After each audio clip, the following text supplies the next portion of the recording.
Two really interesting things happened in relation to gender and the Anglican Church last week. The first made global news, and that was, of course, the installation of Archbishop Sarah Mullally in the seat of Canterbury, the first woman to hold that position in the 1400 years since the Church has been in England.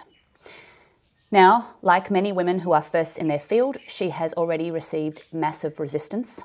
The deeply conservative faction of the Anglican Church, GAFCON, have already said that they cannot support her in her leadership role, and they've cited two reasons.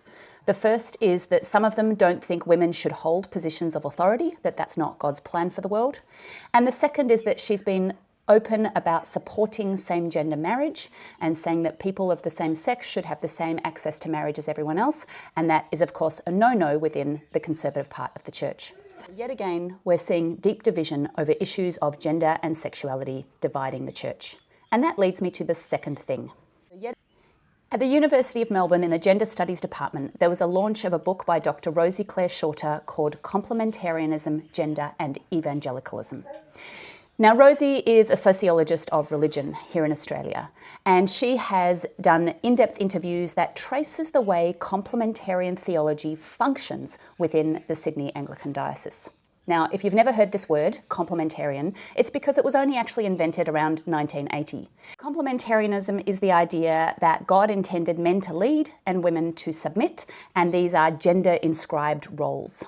It's basically patriarchy dressed up in a shiny new suit with a distracting bow tie so that we don't notice that it's actually not new at all. Now, lots has been written about the theology and the use of the Bible in supporting or combating complementarianism, but what I love about Dr. Shorter's work is she shows how this kind of theological thinking functions as an identity marker. It determines what is considered right theology, that's orthodoxy, and right practice, orthopraxis, within things like the Sydney Anglican Church. And in that sense, it's really helpful for showing us how theology actually works to create identity and belonging in these communities. I'm Robin Whittaker, a biblical scholar and public theologian. Like and follow for more.